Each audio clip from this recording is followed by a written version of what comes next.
आदाब दोस्तों, मैं जन्नत फिरदौस मिडनाइट स्कैरी स्टोरी से आपके सामने पार्ट 2 जुनूनी जिन ज़्यादा लेके। आइए हम और आप जानते हैं कि आगे क्या होगा। क्या वो जिन सबा और वली की शादीशुदा जिंदगी बर्बाद कर देगा? क्या होगा सबा का? या फिर वो हमेशा हमेशा के लिए जा चुका था? ये सारे सवालों के जवाब हम इस पार्ट 2 में जानेंगे। तो बिना वक्त ज़ाया किए आप और हम चलते हैं सीधा अपनी कहानी की तरफ। वो अपने दुल्हन के लिबास को बदल के वापस अपने कमरे में आई थी। वली ने कहा, मुझे कल ही एक जरूरी काम से 1 हफ्ते के लिए मुंबई जाना पड़ेगा। साथ ले जाता, लेकिन मैं पूरा दिन काम में होऊंगा और तुम बोर हो जाओगी। मेरा भी दिल दिमाग तुम्हारे पास ही लगा रहेगा कि तुम अकेले होटल में बोर हो रही हो।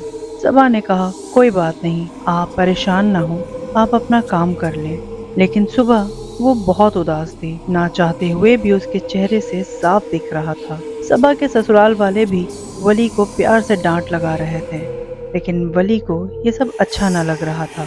वली को सबा पर न जाने क्यों थोड़ी नाराजगी होने लगी। वो कहने लगा, अब ऐसा भी मुंह बनाकर मत रखो, सब मुझे डांट रहे हैं, मैं क्या खुद की मर्जी से ऐसा कर रहा हूँ। वो उसे डांट लगाकर चल दिया। सबा रोने सी हो गई। वो अपने कमरे में थी और न जाने कब उसकी आंख लग गई। दरवाजे पर दस्तक हुई। रात 1 बज रहा था। सबा ने सोचा, इस वक्त कौन होगा। फिर सोचा, शायद वली की अम्मी हो। तो वो दरवाज़ा खोलती है। सामने जिसे देखा उसने सोचा भी न था कि ऐसा होगा। वली हाथों में गुलाब का गुलदस्ता लिए अंदर आया। उसने बहुत प्यार से सबा को बिठाया और फिर उसके कदमों के पास ही बैठ गया। वली ने अपनी सुबह की हरकत पर माफी भी मांगी। सबा ने कहा, लेकिन आप तो चले गए थे, फिर क्यों आए? काम अब कैसे?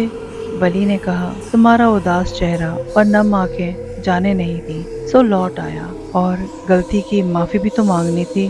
सुबह सब घर वाले भी खुश थे।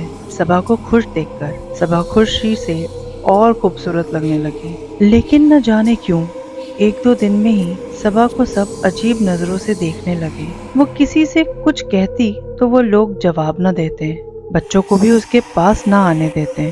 सबा को बहुत बुरा लगने लगा, लेकिन उसने अपने घर में कुछ न बताया। सब ठीक है यही कहा। उस रात भी सबा की बहुत जोर जोर से हंसने की आवाजें आ रही थी, कमरे के बाहर तक। वली उसे किस्से सुना रहा था और वो हंसे जा रही थी। सबा की सास ने उसे खूब डांट लगाई और वली को एक बहुत गुस्से भरी नजर से देखा। वली खामोश बैठा रहा, उन्हें देख रहा था। सबा रोने लगी। वली ने कहा, अरे रो नहीं, करूँगा अम्मी से कि वो ऐसा ना डांटा करे तुम्हें। वली ने कहा, सबा बहुत प्यार करता हूँ मैं तुमसे, रोता हुआ नहीं देख सकता। सुबह सबा ने देखा वली अम्मी से बात करने उनके कमरे की तरफ जाने लगा। तभी उसकी अम्मी सीढ़ियों से नीचे उतरते हुए ड्राइंग रूम में आ रही थी। वो सीढ़ियाँ उतर ही रही थी कि देखते ही देखते वो नीचे आ गिरी। उनकी हालत बहुत खराब हो गई, आवाज़ चली गई, कान भी खराब हो गए।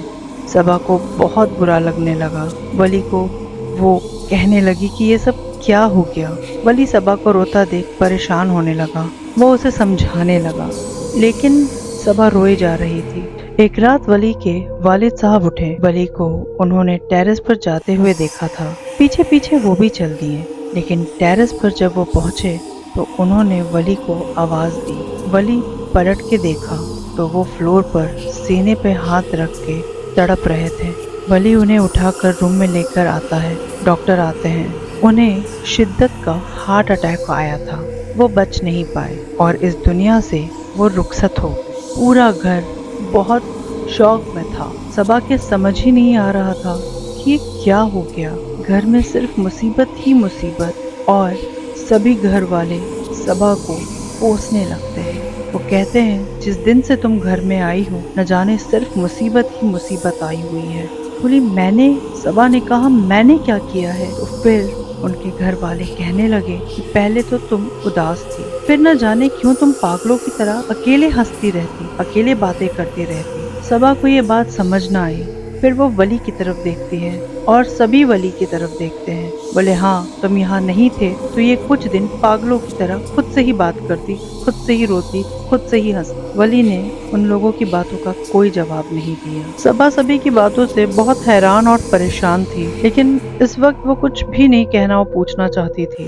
گھر میں رونے کی آواز ہر طرف سے آ رہی تھی۔ اب لوگ قبرستان نکلنے ہی والے تھے، تبھی سامنے کے گیٹ سے کوئی لان کی طرف آتا ہے۔ اسے دیکھ کر لوگ بہت حیران تھے، کیونکہ ایک ولی صبا کے ساتھ کھڑا تھا۔ وہ جیسے ہی اندر آتا ہے، صبا کے ساتھ کھڑے ولی کو دیکھ کر وہ دہاڑنے لگتا ہے۔ وہ کہتا ہے یہ بہروپیہ ہے، یہ میں نہیں ہوں، یہ ولی بن اس گھر میں رہ رہا ہے، یہ ولی نہیں ہے۔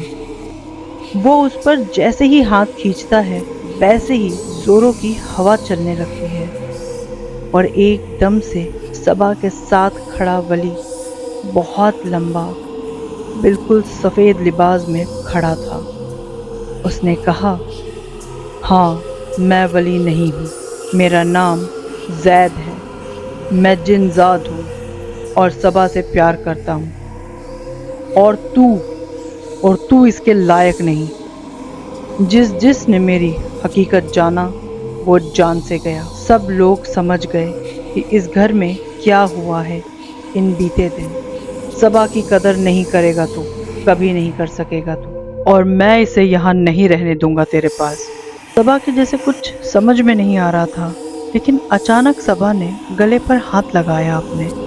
اسے یاد آیا کہ پہلی رات کپڑے بدلتے وقت اس نے تعویذ بھی دلہن کے جوڑے کے ساتھ اتار کر الماری میں رکھ دیا تھا، اور جب تک کوئی کچھ سمجھتا وہ صبا کو لے کر غائب ہو جاتا ہے۔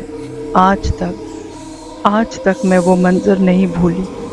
میرے سامنے میری بچی صبا کو لے کے وہ غائب ہو گیا، ہمیشہ کے لیے۔ میں ہر روز اس کا انتظار کرتی ہوں، اس امید میں کہ شاید اسے کبھی ایک ماں پہ رحم آ جائے اور مجھے میری بچی سے ایک بار ملا دے۔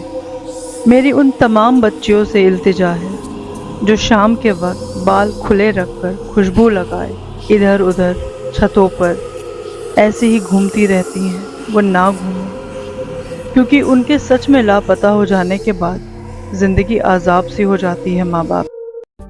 آپ کو یہ کہانی کیسی لگی پلیز ہمیں ضرور بتائیے گا۔